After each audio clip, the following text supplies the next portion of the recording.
సుప్రీంకోర్టులో AP deputy speaker రఘురామకృష్ణంరాజుకు భారీ shock తగిలింది. ఇండ్ భారత్ కేసులో ఇచ్చిన స్టేను ఎత్తేసింది. దీంతో బ్యాంకులను మోసం చేసిన కేసులో సీబీఐ దర్యాప్తునకు అడ్డంకి తొలగింది. ఎఫ్ఐఆర్ నమోదుకు ముందు నిందితులకు షోకాజ్ నోటీసులు అవసరం లేదని సుప్రీంకోర్టు క్లియర్ కట్ గా చెప్పేసింది. నోటీసులు ఇవ్వలేదన్న కారణంతో ఎఫ్ఐఆర్ ను క్వాష్ చేయలేమంది. గతంలో ఇచ్చిన మధ్యంతర స్టే ఉత్తర్వులను సుప్రీంకోర్టు ఎత్తేసింది. ఇకపై ఫోర్జరీ పత్రాలు, నిధుల మళ్లింపు ఆరోపణలపై సీబీఐ దర్యాప్తు speed అందుకోనుంది.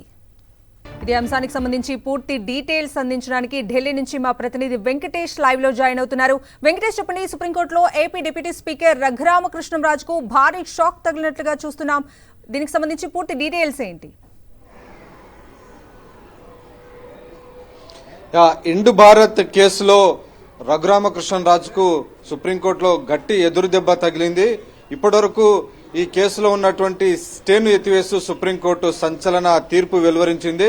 So thermal power plant పేరుతో దాదాపు 2,000 కోట్ల రూపాయలను బ్యాంకుల కన్సార్షియం నుంచి ఇండ్ భారత్ తీసుకుంది. సో వీటిని థర్మల్ పవర్ ప్లాంట్ స్థాపన కోసం కాకుండా ఆ నిధులను వేరే వాటి కోసం మళ్లించారు. సో ఆ మళ్లించినటువంటి డబ్బుల పైన కూడా ఫిక్స్డ్ డిపాజిట్లుగా చూపించి వాటిపైన కూడా అప్పులు తీసుకున్నటువంటి పరిస్థితి. సో మొత్తం ఇచ్చినటువంటి నిధులన్నిటిని కూడా దారి మళ్లించి దుర్వినియోగం చేశారన్నది ప్రధానంగా బ్యాంకుల అభియోగం. సో ఆ బ్యాంకులన్నీ కలిసి ఈయన పైన కేసు నమోదు చేశారు. ఆ కేసు నమోదు చేసినటువంటి నేపథ్యంలో దాన్ని సవాల్ చేస్తూ ఆయన సుప్రీంకోర్టును ఆశ్రయించారు. సో ఆ సుప్రీంకోర్టు దీనిపైన ఈరోజు సుదీర్ఘంగా విచారణ జరిపిన తర్వాత ఈ కేసులో షోకాజ్ నోటీసు ఇవ్వకంటే ముందే ఎఫ్ఐఆర్ నమోదు చేశారనేటువంటి విషయాన్ని ప్రధానంగా రఘురామకృష్ణరాజు తరపు న్యాయవాదులు సుప్రీంకోర్టు దృష్టికి తీసుకురాగా ఖచ్చితంగా షోకాజ్ నోటీసు ఇవ్వాల్సినటువంటి అవసరం లేదు, ఎఫ్ఐఆర్ దశలో షోకాజ్ నోటీసు ఇవ్వాల్సినటువంటి అవసరం లేదు, కాబట్టి ఎఫ్ఐఆర్ ను క్వాష్ చేయాల్సినటువంటి అవసరం లేదని చెప్పి ఈ రోజు సుప్రీంకోర్టు స్పష్టమైనటువంటి తీర్పు చెప్పింది. సో ఆ నేపథ్యంలో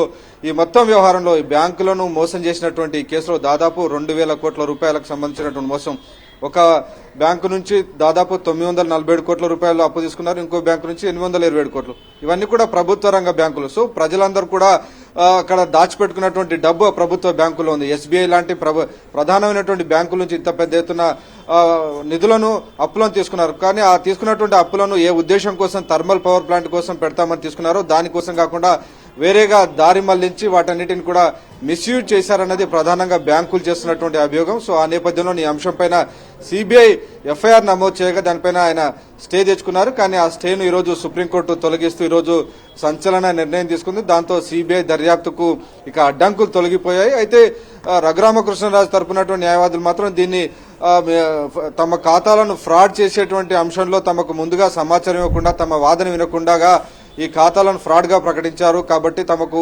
వాదించుకునేటువంటి అవకాశం కల్పించాలని కోరగా ఆ అంశాలన్నీ కూడా హైకోర్టు లేదంటే ట్రయల్ కోర్టు ముందు చట్టపరమైనటువంటి మార్గాల్లో వాటిని లేవనెత్తేటువంటి అవకాశం ఉంటుందని సుప్రీంకోర్టు వ్యాఖ్యానించింది. సో మొత్తానికి ఈ రోజు చేసినటువంటి సుప్రీంకోర్టులో వచ్చినటువంటి తీర్పు ప్రకారం చూస్తే ఈ మొత్తానికి ఏపీ డిప్యూటీ స్పీకర్ రఘురామకృష్ణరాజుకు సంబంధించినటువంటి ఈ మొత్తం ఇండ్ భారత్ పవర్ ప్లాంట్ కి సంబంధించినటువంటి కేసులో బ్యాంకులను మోసం చేసినటువంటి దాదాపు 947 కోట్లు ఒకటి, 827 కోట్లు ఒకటి. సో దాదాపు 2,000 కోట్ల రూపాయల ఈ బ్యాంకు మోసం కేసులో సిబిఐ గ్రీన్ సిగ్నల్ లభించినట్టయింది సుప్రీంకోర్టు నుంచి. సో సిబిఐ ఇక నుంచి ఫోర్జరీ పత్రాలు గానీ ఏ అంశాలను ఆధారంగా చేసుకుని బ్యాంకుల నుంచి మభ్యపెట్టి డబ్బులు తీసుకున్నారు దానికి సంబంధించినటువంటి లోతైనటువంటి దర్యాప్తు జరగబోతుంది.